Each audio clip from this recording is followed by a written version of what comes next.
Hello and welcome to Chaotic Creatives, the show about embracing the chaos that comes with living a creative life.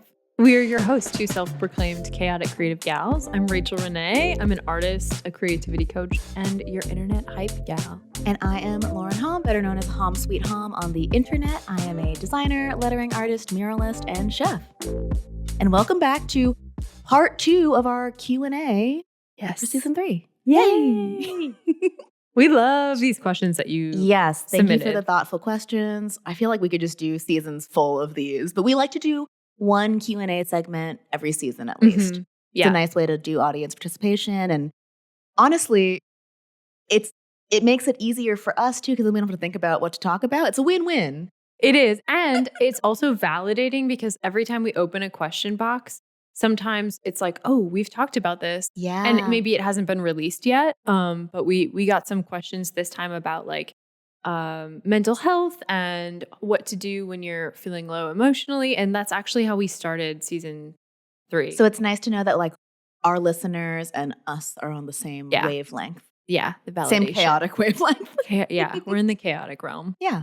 Okay. Do you want to kick it off? Yeah. So we got a great question asking, what is the silliest thing that each of us have ever made that just made us really happy and joyful? I love this question. And it also reminds me that Kristle asked us after we recorded episode 3, why we stopped saying, what are you excited and what are you working on? We stopped because we're too long-winded. And we're like, oh shit, it's been an hour. And it adds like 15 minutes at least because we both... You'd think it would add 5, but it's 15. Yeah. We're being realistic. Yeah. So I was excited to hear this question. What's the silliest thing you've ever made? The first thing that popped into my head, and it's probably not the silliest, but it's one of the silly things I've made that I'm most excited about, is I can say this now because it's not happening anymore. But I went on a first date to Paris. And très romantique. Très romantique. Ouais. And it was lovely. And also in preparation for that, we were talking about how we were just going to eat as many deviled eggs as we could because they have eggs mayo on a lot of menus at the cafes in Paris. And we were like joking with each other and saying like, oh, well, we got to rank them. And so I was like, well, obviously I'm going to draw a ranking system and create a workbook. So I'm making this first date vacation work. And so I drew a ranking system and a score sheet, and I bought like little stampers, and I printed them and sewed it into a booklet. And even though I'm not dating this person anymore, like it was a really, really cool thing that I was really proud of. And it was truly just for personal enjoyment, just to have a silly time. And we both took it so seriously and like brought our books out at each cafe, and it was it's one of the things I'm most proud of. Yeah, and you were jazzed to show your friends, and I think that using your creative skill set for personal projects, especially for gifts for people that you love, that's like such a great brief and like a way to direct your creative energy if you're feeling like low energy or like I don't know what to make. Making a gift for someone is almost a surefire way to like get some of that energy back, because you feel so much conviction making this thing for someone you care about. And I think it's just like a really fun use of your skills. Yeah. And I love show and tell. I do it a lot. I feel like anytime anyone comes to my house, I'm like, look at this. Look, I moved this artwork. I made this. Look at, wow. And I do show and tell to my audience a lot. And that is part of it. Like making a gift for someone is like getting to do show and tell to them, and then they get to keep it. Yeah. And I love gift giving also. So that tracks. So yeah, that's my answer. And I'm still really proud of that. That's a really beautiful answer to this really raunchy answer I'm about to give. Perfect. Balance, baby. If there are children in the room, close the ears. Earplugs in, babies. Yeah. So one of the silliest things that I've ever made was, I don't know, back in 2016. I ran a food blog called Peen Cuisine, which most of you can infer what that is, but it was a phallic food blog. It was just a funny idea that I had one day when talking with friends, and I was like, I'm going to make it. And so for a year, I was producing and photographing like dick-shaped foods And the whole shtick was really just that they were phallic. They were just regular recipes. Yeah, you weren't like shaping them to look like dicks. It was just like it happened to have that shape, right? No, I was shaping them to look like dicks. Oh, okay. Yeah, but it was just like, it was from a conversation that made my friends and I laugh. And I was like, I'm going to make that. And so I'm using my graphic design skills, photography skills, right? I'm cooking. And I turned it into like a little food blog. And I don't know, I think I ended up making like 20, 25 recipes. You can still find it on my website. We'll link that in the show notes. Yeah, we're linking Peen Cuisine. Last year, Kristle and I went to a design conference that I was speaking at, and I think she even took a clip of me doing a Q&A on stage of them asking about projects, and I mentioned it, and the MC was like, "Excuse me, Peen Cuisine?" And I think this was a great question that we wanted to answer because silly projects or like passion projects that you're like, I feel so much conviction around this, whether because it's for silliness or because of the intellect of the idea, clearly not in my case. It's like, I just have to make this energy is such good energy for combating creative inertia of feeling stuck, of feeling like, I don't know what to make. Anytime you feel that glimmer of like excited to make this, especially as an adult who pays bills, follow that. If you can, follow that because it will give you so much creative gas in your tank to continue to make other things. Only good things have come from making silly projects for me. And I think it's really good to give you insight into what you care about. And I didn't really think about that until just now because like you... what do I care about, Rachel? Well, Lauren, you hadn't gone to culinary school yet. Graphic design, making passion projects. We will ignore the phallic nature for now. But it was, a confluence of things that you loved. You're making this so God, much I'm worse. digging myself a hole. Hey, this is a sex positive podcast, so yeah, 1000%. Yeah, dicks are fine. Sometimes they're even more than fine. Some would say. Not all. If you hadn't been clear on food being one of the things that you were really interested in, I think you could look back at that passion project and be like, I had 25 recipes that I wrote because I was excited about this silly idea. And it's showing you like the things that you're jazzed about. And like with my workbook, I love experiences and I love connecting with people and I love fostering connection through my creativity.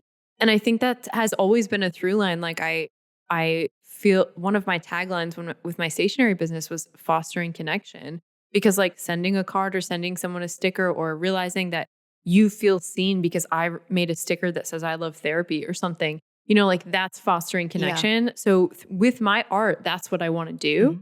And I hadn't considered that until this moment when you're talking about Peen Cuisine, how me making that book wasn't just about impressing my crush.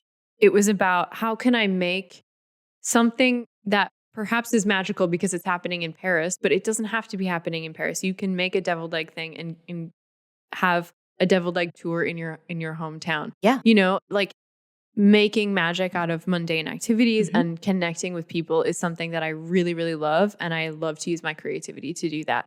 So by following that spark that like, oh my gosh, I have to make this, it's shining a light on what you really love and what fulfills you, and you should chase it. Oh yeah, 100%. There was when I was studying advertising, there was a quote from this like famous ad guy. Was it? It's either him or Steve Jobs. Sorry. But the quote is... Steve Jobs has enough props. I thought you were going to say he's dead. He's also dead. Factually true. The quote is, creativity is just connecting the dots. Oh, that is a Steve Jobs quote. The George Lois quote I was thinking of is, I don't come up with ideas. I like discover ideas. He was talking about how he just connects things basically. Yeah. Where like the material is already there. You just have to go find it. And I think to your point about following the spark and realizing the patterns in your work, the things you're drawn to, you actually only learn, tied into the previous episode of like, how do I talk about what I do? you really only have that conviction about what your work is all about and the purpose of it and what you do once you've done a bunch of stuff and you're like, oh, this is the through line. Like, I'm drawn to things that facilitate this or foster this. And it takes a little bit of like self-reflection, but then also just a lot of making. You have to have a lot of dots to be able to connect in order to come up with those like have those aha moments of like what the purpose of your work is. Absolutely. So like there's a reason why we come up with ideas like peen cuisine and execute them, because it gives us insight into our creative practice. Yeah, you'll get so much more insight. Okay, I'll speak for myself. I got so much more insight into my creative process. I like started to hone my like food styling skills. Like I started writing like recipes. This is almost 10 years ago. This is almost 10 years ago. Nothing came from it. I was hoping that like having this in my portfolio would help like get me a cookbook deal someday. That still might be the case, but this is almost 10 years ago. Yeah. I did this for a year in my spare time just because it was fun for me. I'd cook a recipe on the weekend, photograph it. Like, this is stuff I'd be doing anyways. And I just tweaked a couple things to make it into a cohesive project. And a dick shape. And so, like, I learned so much more about my creative process and gained so many more creative skills and a portfolio piece by doing this project than I would have by just sitting at my desk thinking about what is the point of my work? What do I want to make? Like, I'm interested in these things. You just have to learn by doing. Yeah. You learn a lot about yourself by doing. And you actually get clarity by trying a lot of stuff. Yeah. I think I've said in a previous episode how I tried the stained glass class and then I was like, I love this. I'm going to buy all the stuff. And then I got home and I did it and I was like, oh, I just love hanging out with my friends. Yeah. It wasn't the creative practice at all. And like the only way that I would have known that is to try it and to quote unquote fail, you know? Totally. Similar to what I learned from going to culinary school, like big endeavor, expensive, year long. But from going to like, after being professionally trained, I'm like, oh, I actually can discern now what I like about food instead of saying like, I love food. It's so vague, right? I've been able to hone into like, I'm actually still a home cook at heart. I love having like a stocked pantry and like making what you can with what you have and like that pantry sauce that I made you. Oh, it's so good. Thank you. Yeah. There's like a real, just like real world practicality to home cooking, especially as like a self-employed creative person. Like feeding myself is important. And like other than like ordering out all the time, I don't want to do that. I like taking the time to cook my own meals. And that was important to recognize from culinary school of like, oh, I like hosting dinner parties. I like cooking for people. I like home cooking. I like being able to have like leisurely meals with like good conversation. I don't really want to work in a restaurant. Like I don't want cooking to become a stressful thing. I'd rather cook for people that I know or like convene in a small group rather than like the bear environment. Oh, man. Which might be appealing for other people. Like, if I was 18, absolutely, I would be like, put me in, coach. But I'm like 34 and I just kind of want to have like I want to have wine and like cheese and crackers and like not have to worry if dinner is 30 minutes later than I said it would be because I'm a little bit slow. Yeah. And people can it's actually like a feature, not a bug. Yeah. It's part of the evening where we can connect. Yeah. Yeah. Mm-hmm. Ooh, that's good. Love that. Shall we do another question? We should do many other questions. Okay. One that I forgot I ended the last episode saying we were going to answer the question from the previous episode about how do you respond to people so the person asked the question saying, I've been doing sewing and a lot of people have told me I should sell these things that I'm making, but I don't want to turn it into a business. I just want to do it for fun. How do I respond? And you want to start and I can jump in? Oh, sure. Yeah, I took a little peek at the clock. We got halfway into the episode before we clickbait paywall. Just kidding. This episode is free. But you can pay us on Patreon if you want to. Nice mid-roll plug. Hey, we don't have mid ads yet, so might as well do our own. Yeah, I love this question. I think it's the dilemma of the chaotic creative or any person who's jazzed about their art. I feel like that is a compliment coming from most people. And I want you to share your example of that if you feel comfy doing so. But I think people see work and the effort that goes into it and the maybe aesthetic quality of something, and they're impressed. And so they're like, oh my gosh, I could never do that. This person is good enough to sell their work. And so it's like, if you can shift what they're saying to a compliment, being like, oh, they're just admiring what I have created instead of pressuring. Yes. That's helpful. And if people keep asking you, or maybe phrase it in a way that's like, can you make me one? What I've done, and I get this a lot, especially with sewing. Sewing is such a exploratory process for me. It takes me a long time. I don't rush myself. It's like the one type of project where I don't go fast. I mean, I'm like working quickly, but it takes me a long time to like noodle out ideas. Sure. And it would cost like you with ceramics, it would cost like hundreds and hundreds of dollars if I wanted to sell my work and like make my time back. And I don't want to do that. Like it's more a practice for me to connect with myself and think about my ideas.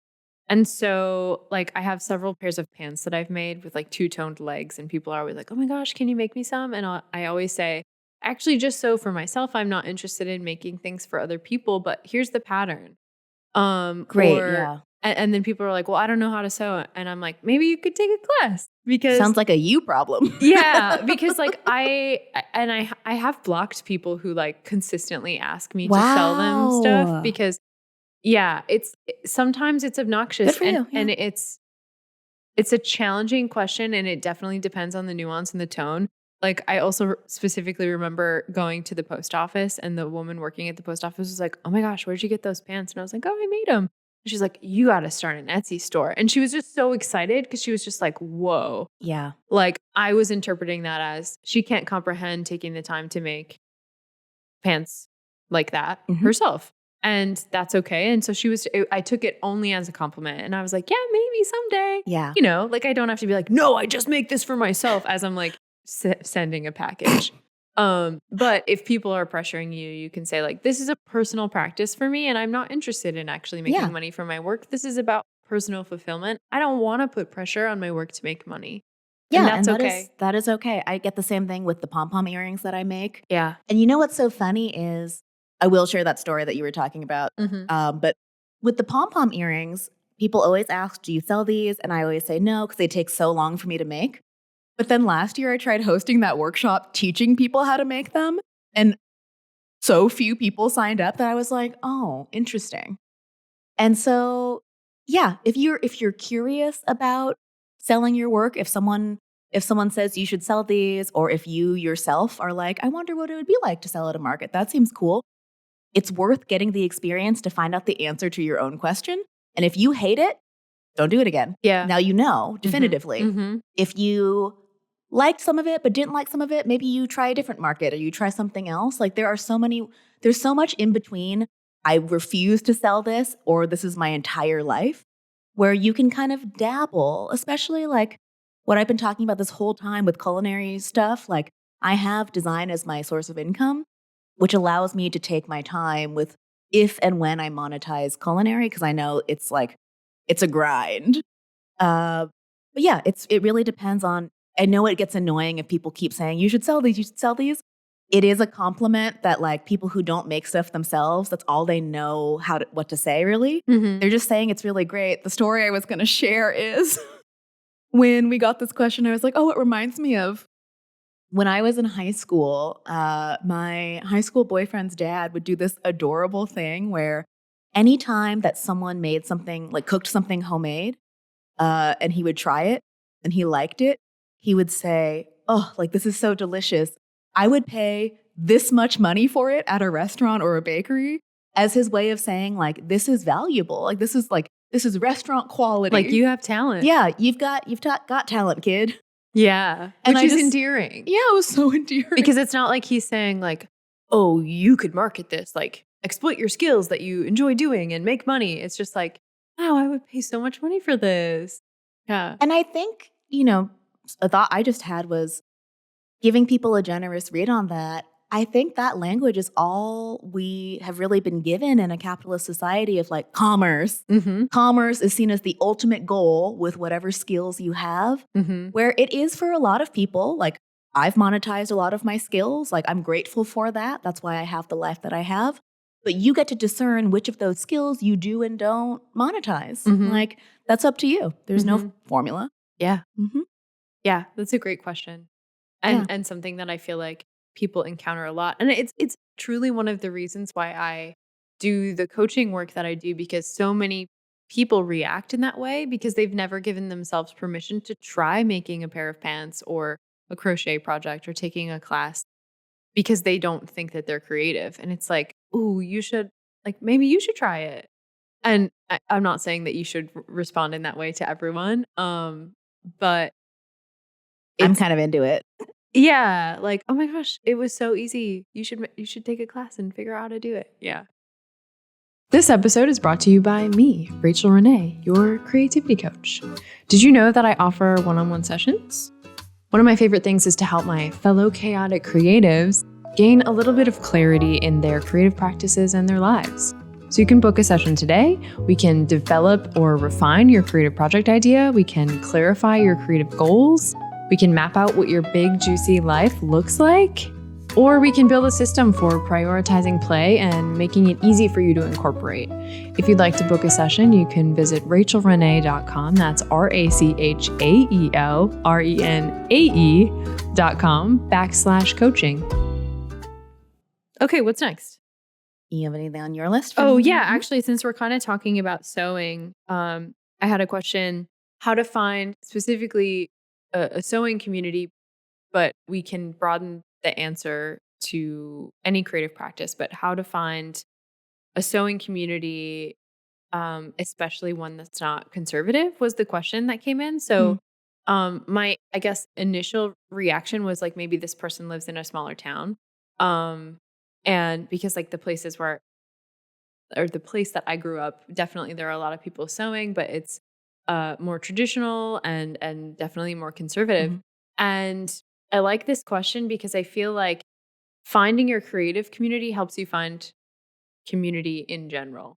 Like, finding people that can relate to you is so important. Like, I get so much value out of us doing this podcast because the three of us just gab and it's awesome. And if I didn't have that, like, after we recorded the last episode, I was like, oh my gosh, I came here and I was so crabby and I feel so much better because creative community is really important, even if it's just one other person. So I think there's a couple answers, like practical answers I have to that question about finding community, especially not conservative community. You know, I think we talked about being sex positive. We're pretty leftist in our leanings. To be mild about it, I guess, for me. I think you have to seek it out. So can you take a class? Can you find a Facebook group for like quilters for Palestine or something? Like I follow a couple of those pages. Like, the internet is great for those types of things, like finding online community around your same values with your same skill sets. I think that that's one beautiful part of the internet. Doing some digging, asking other people. If you're looking for in-person community, can you create something yourself? Maybe you are looking for specifically a sewing community, but can you join another type of creative group or start one yourself? Like, hey, I'm doing a sewing night where we talk about queer politics or something, so that you're adding that qualifier to kind of, again, weed out the people that aren't your people right away. I know that in smaller communities, it's harder to do this. And so I do think that the online option is a great way to connect with people with similar views and interests and values as you. But in-person community is obviously really great. I feel like I'm rambling, but in summary, online community, start one yourself, find a class. If you're buying fabric at a local fabric store, like if sewing is the example we're using, chat with the people that are there. Ask them what they're working on. You know, I think a lot of people myself included, expect that community is just going to happen for us when we need to make it happen for ourselves. Ask the person at the coffee shop who's working how their day is. Ask them what their name is. Go to the library. See if anyone is hanging out in the quilting section of the library. Talk to your neighbor.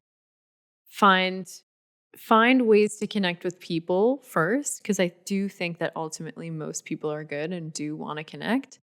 And maybe you can find some common ground and start a group together. Yeah. Do you have any answers to creative community, especially as it relates to not conservative, sort of like value driven creating? Oh. Well, the first place my mind went was the only like in-person creative class that I've gone to consistently over the years is ceramics. And it's been really interesting because in-person classes, it's like a bunch of strangers coming together for one purpose once a week, right? And you get to know some people, you gravitate towards some people in the class. Like discussions just naturally happen in class, and you can kind of suss out like, oh, maybe I'd want to get coffee with this person or this person. Like I've made friends through ceramics that way. And it's just kind of an organic process. And it's interesting too, because when it comes to like trying to find aligned values, I'd say that like the younger people in our ceramics class lean more progressive. You can kind of tell based on stuff that we talk about. But teacher, I think it's Ricky who said this.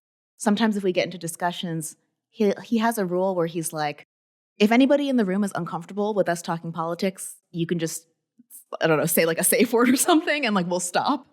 Which I thought was nice because there is something, while everything is political that we do, not every space like calls for politics to be brought into it 24/7, I guess.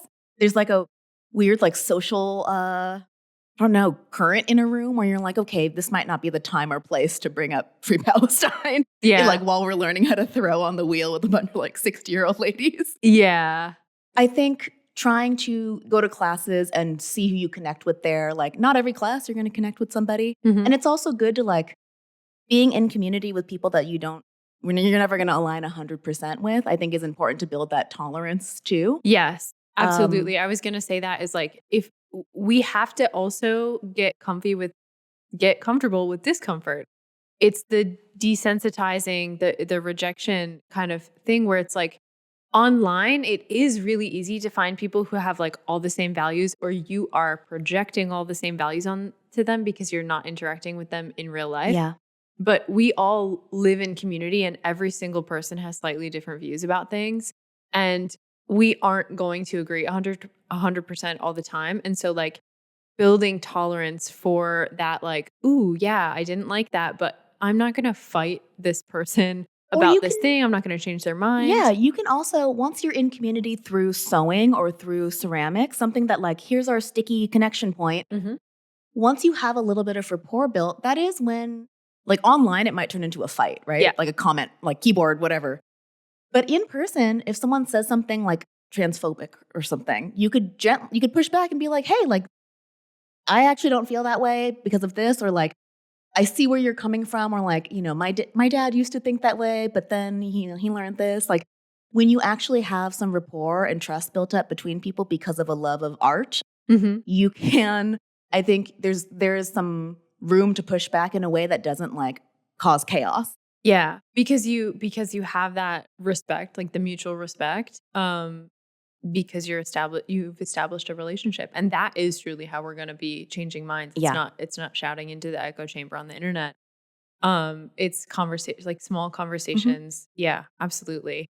I think like I'm going off on a tangent a little bit, but like I used to get really upset with my mom about certain things. And I would just like not be able to hold it in and be like, why do you think that way? When it was just like, she just didn't have the same information as me. But my reaction was like, because I couldn't. What was that? Yeah, exactly. And I'm so grateful that like I have come a long way in like my personal growth and recognize that like, oh, wow, yelling at my mom isn't going to change her mind. But having a conversation is going to help her understand, because like I maybe thought that way too until someone that I cared about expressed a different viewpoint and I thought about it. And so, yeah, I think building the trust over the commonality of sewing or ceramics or art is a great point. And then I agree with your point about starting your own thing with like a purpose to try to say like, hey, here are my values. Here's what I'm into creatively. I'm going to host a night or like an event, even if it's small, to like, let's gather. I think being the catalyst for your own like change that you want to see is good in that way to meet people. I also was thinking maybe there's a way to reverse engineer it where if you start with the politics first, like maybe you go to like a DSA meeting or you go to like a protest and you try to connect with some people that might be interested in those things. Like obviously there might not be overlap, but if you wanted to, if that's very important to you that people share the same values or at least this similar value, you could try to go in the other way and do it that way. That's a really good point. Yeah, absolutely. Yeah, or volunteer for something like around a cause that you like care about. That might be a way to create connection and then be like, hey, do you want to come over and sew or collage or whatnot? I do also think that's a sustainable way to approach activism too, because if you're tying it to something that you already do and already love, it's a more sustainable practice than being like, I'm not an organizer, I'm an introvert, I love to sew, but I guess I'll try to organize some big boycott or something like that's going to be more draining for you than trying to rally ideas around sewing and maybe raffling off your work to donate money or whatever it is. Like there's a place for all of us. Totally. Yeah. Yeah. I also just want to add one more thing that is not really related to this question, but about building community as it relates to like attending a studio space or a class. I am noticing that I am starting to have more intergenerational friendships at my ceramic studio, which I think is something that is a lack in my life. Oh, same. And I think it's really, really beautiful to hear. There are a few women that I've talked to just kind of about my creative path and my kind of creative work and hearing how they've navigated their careers and their creative journeys. And maybe they're like 10 to 20 years older than me. It feels so good to talk to someone who's like on the same path, but further along. Yeah. And has more knowledge and different life experiences than I do. And it's been a really lovely experience that I wasn't anticipating. My ceramic studio is so incredible and I'm so grateful for that space because literally sometimes I go there and I just talk to people. Like I don't intend to just talk to people and I go there to work and then I'm like, oh my gosh, I haven't seen you. What have you been up to? I know what this person's doing and like somebody brought food and we're chatting about this and it's connecting with people that I probably wouldn't have otherwise. And that's a really great bonus too of like taking a class and joining a community space in that way around something that you all are interested in. Yeah. Yeah. What's next?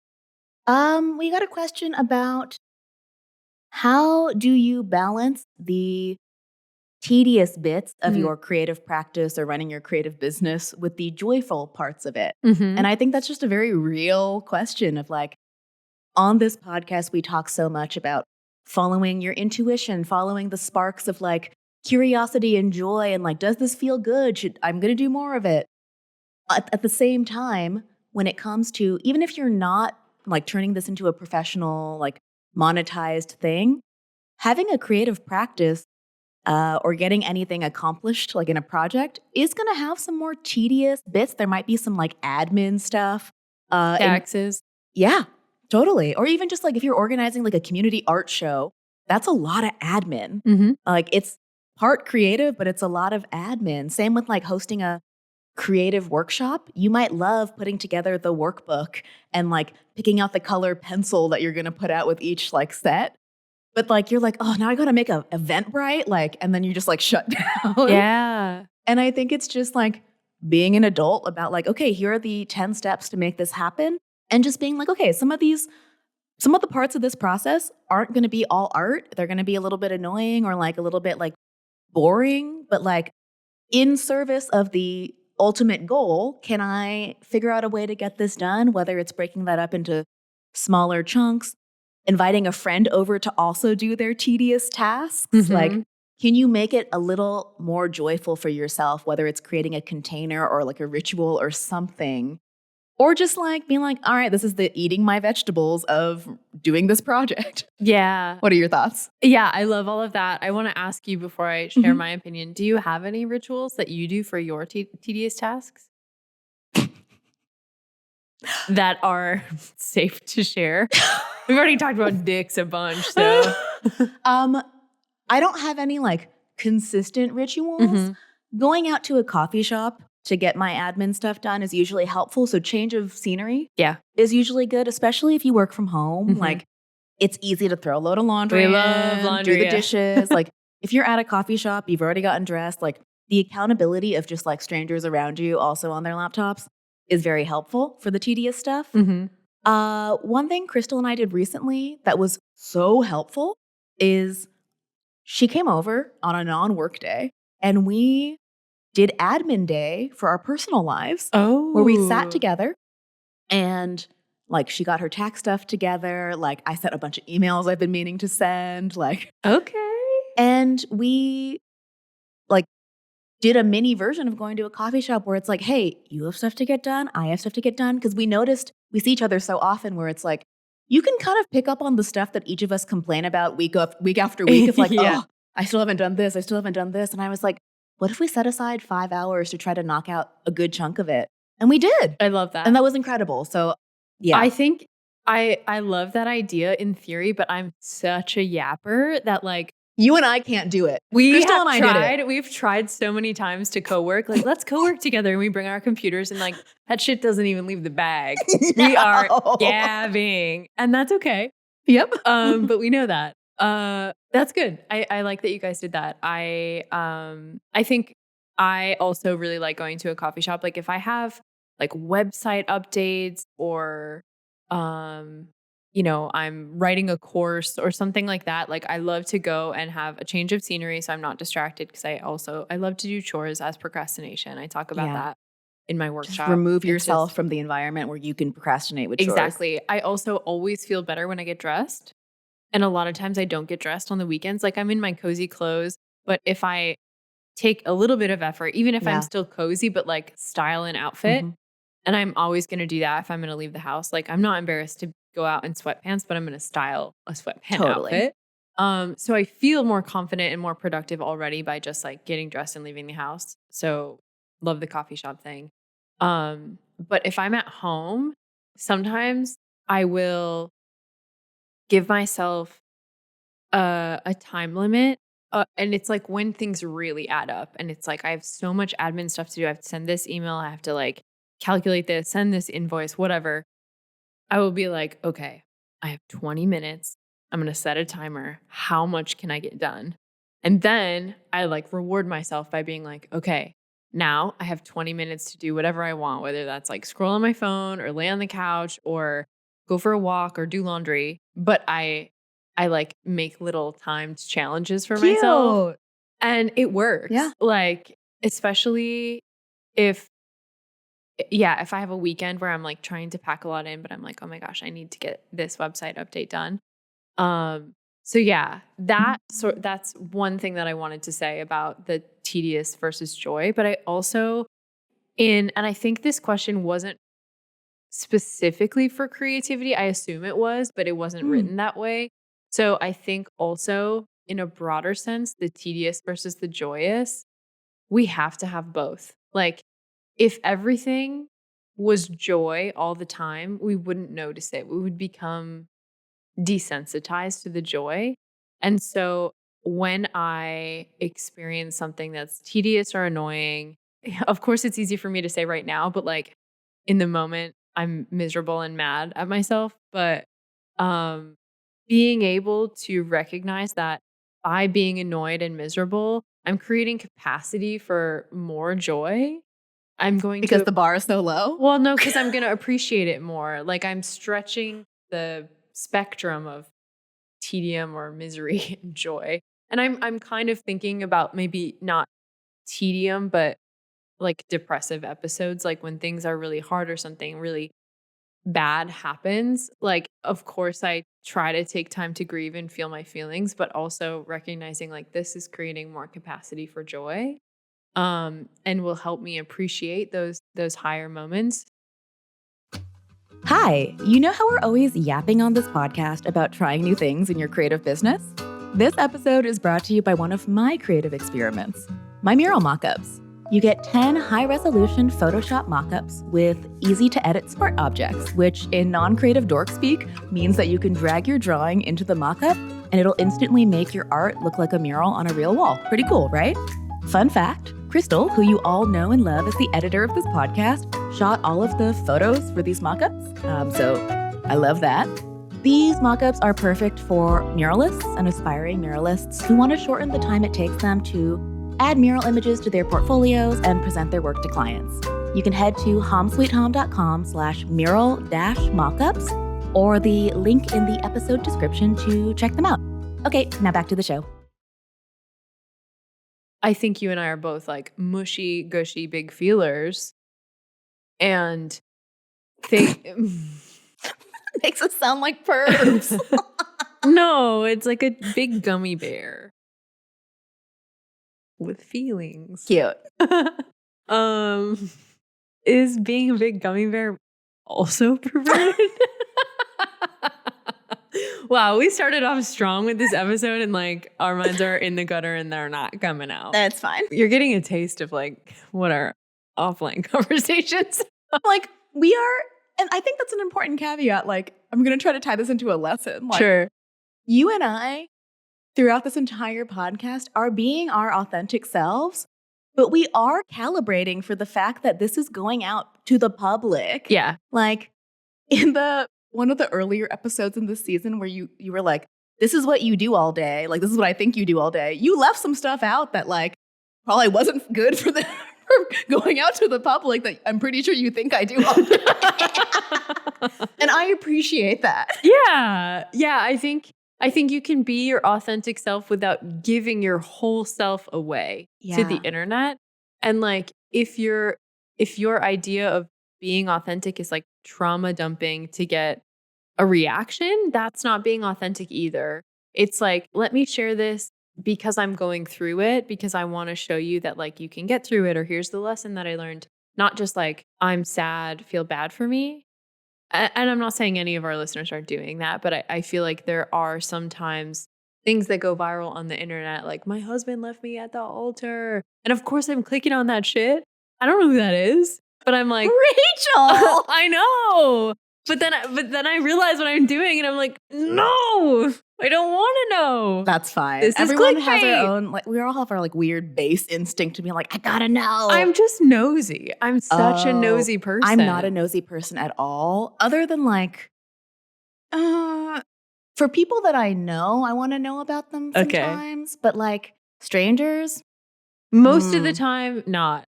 But okay, and I will say a lot of the ones that I click on are like someone stitching it and it's them being funny about the thing. And so then I'm like, okay, I'm in the right space, and then I'm like giggling about something and then I watch the whole thing. Anyway, I'm coming from the perspective of like I've been trying to like stay off the internet to protect my remaining brain cells. Yeah. And like I just feel too frazzled because I can't resist either. Yeah. And so, like, I've set much tighter parameters for myself online in the last couple years that, like, I have tried to make space for just kind of like the tedium from this previous question of, like, yeah, it's tedious to do some stuff, even like you said, cleaning your house or, like, doing the dishes or whatever that is in your creative work, too. Like, maybe you need to send emails to art buyers. Maybe you need to, like, source paper for a project that you're working on. Internet research is so tedious sometimes. It doesn't feel great. Break it up into small chunks, until it doesn't feel good anymore. But like, I'm trying to make more space for just like slower, like, all right, this is what we're doing today. Like, yeah. I think that's a really good point. Like when I think about what my like quote unquote dream life looks like, it's a slow life where I can like decide what I want to do each day, and knowing that like I can try to tackle the admin stuff in the first whatever time, like breaking it out and trying to give myself structure, but I like rough frameworks. I'm not good at like very hard scheduled structure. It depends structure. on what like style you prefer. The person I wanted to reference, I know I talk about him all the time, but when this question came up, I mentioned our friend Andy J. Pizza from Creative Pep Talk. I remember him sharing a story, I think on his podcast, about how he hates emails. Like he hates having to send emails, having to read emails. So he's done this thing where he tried to attach something he hates with something he loves to try to offset how much he hates emails. And so I don't know if he's still doing this, but he told me that he responds to emails. He'll draw himself a bath, like a bubble bath, and sit in the bath with his little like bath tray and send emails from there, and it makes it less bad for him. And that's his like ritual or routine. And I love that. Yeah. I don't know if it would work for me, but I think that if there's similar to like inviting a friend over to do the thing that they also need to do, if you can come up with creative ways to offset some of the like, I really don't want to do this, and just make it a little more enjoyable for you, there is space between I hate this and I love this that I think we as adults, like creative adults, need to get creative and navigate and explore and figure out like, how can I make this like, take this from like I hate this, a 10 to like a 6? Yeah. Because it's possible. Absolutely. And I think it's possible in like the tedium of life too. Like if making dinner is tedious for you, like it is for me, like how can I make it a challenge? How can I, I want to try to incorporate this herb in this dish.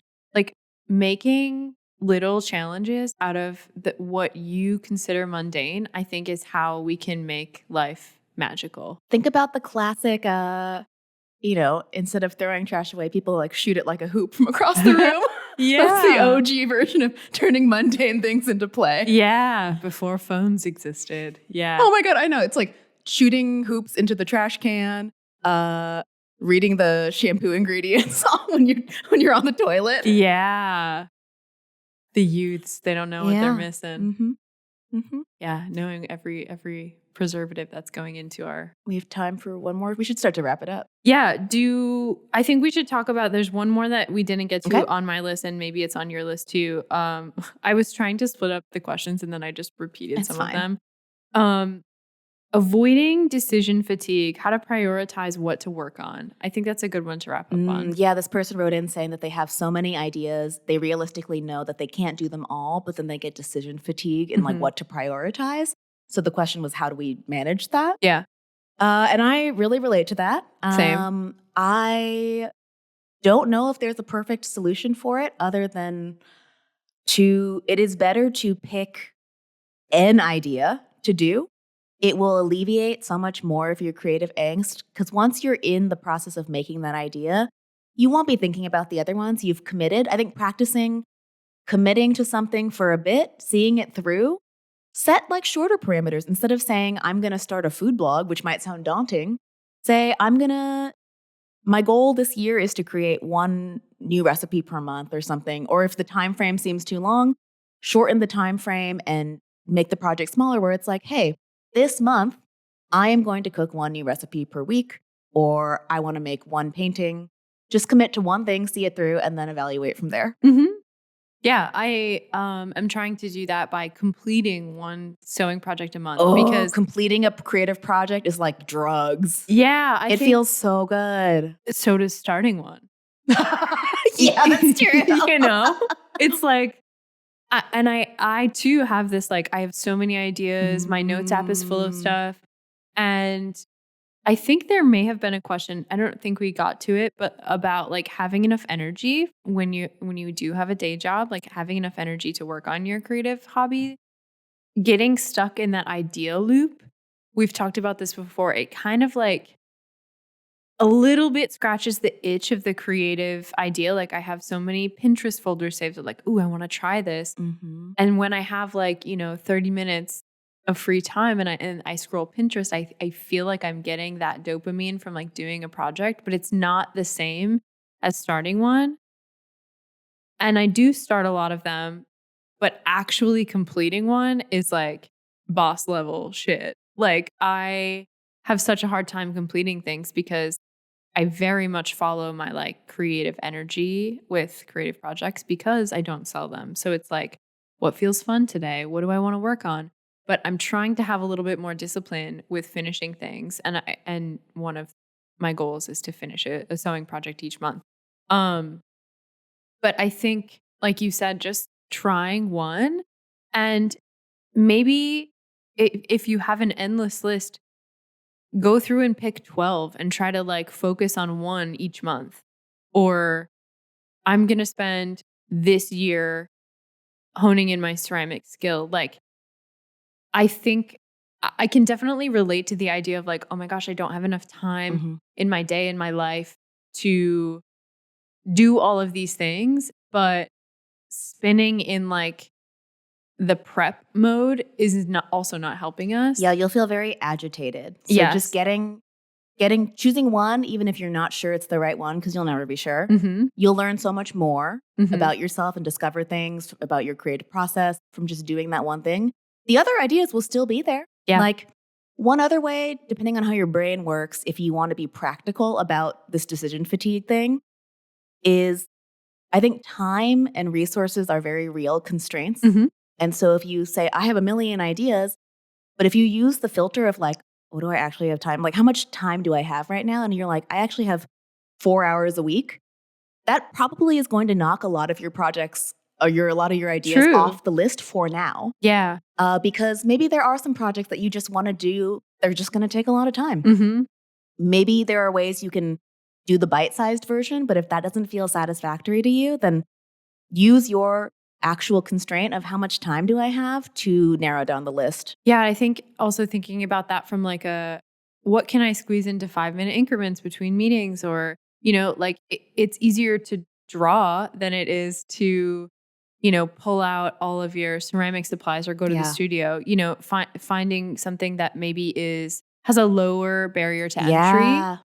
And I also want to say, what one are you most excited about? Because that one you will make time for, like my egg project. Yeah, excitement is a really powerful like motivator. Yeah. And I think like the list of projects, just picking one and starting, like, yes, those ideas will always be there, but some of them also will stop resonating with you. Totally. And that's okay. Choose the one that resonates with you the most. Take your best guess is enough. Yeah. Yeah. I think if there's a takeaway from this is go with your gut, and that actually is the correct answer. Yeah. Like there's no like software that you can plug all your ideas into that's going to tell you the perfect one. You just kind of have to go your intuition. We've talked about this so many times. Your intuition is ChatGPT. You're plugging into your own intuition. You are like being a self-starter, like you being in the driver's seat of this whole thing, making it happen is incredibly empowering. And you will be so much better off from choosing imperfectly and doing it than 6 months from now being like, still. Yeah. And I think if we practice like leaning into that intuition and following what's exciting, following the fun, like you've said before, it also strengthens that intuition and you're refining your vision and you're learning about yourself. And that is what will help you find the next best project after you finish this one or after you abandon this one because you realize it's not right for you. You'll know pretty quickly. Yeah. Absolutely. Okay, so we're at well over time. But I do want to ask you. You have 1 minute to answer this question. 2 sentences. Okay. What are you working on that you're most excited about? Moving. I'm packing up my apartment right now. Yeah. Perfect. Okay. I think that is all like that's taken up such a big chunk of my life right now. I'm excited to It's okay if that's the answer. Yeah, that's it. You're noodling on your layout of your new apartment. You're thinking about that kind of stuff. Yeah, I'm going to see it. Yeah, that's true. This weekend. Yeah. Yeah. It's so annoying. Every time I'm designing, like I have the whole room like laid out in Illustrator and I'm like, this is a bad use of my time right now. Like there's so many other things I need to be doing. But you're excited about it. I am excited about it. But again, like, I don't know if this is, I'm not trying to make this good or bad, but like I have to tell myself like realistically, this isn't a good use of my time. Sure. Even if it's exciting to me, that is kind of the caveat to some of the like follow the fun advice of like, I have to be like my own parent sometimes and be like, hey, super fun. That's balancing it's the tedium. It's bedtime. Yeah. It's balancing the joy and the tedium. Yeah. Like, okay, yeah.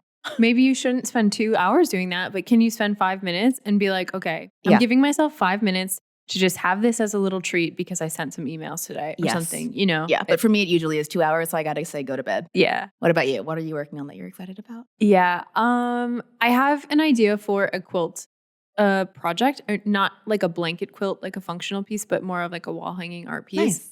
Nice. And I was in that agitated state yesterday. Yesterday was my only free evening after work, and I was like, do I want to start this? But it's nice out. I should go for a walk. I should go to the ceramic studio because I have projects that need to be worked on.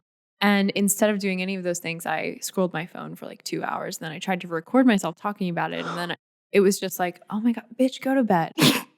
And then I tried and I was like wide awake. And then I was like, I'm going to watch this sports documentary. And then my friend was driving by and she's like, do you want me to come over? And I was like, yeah.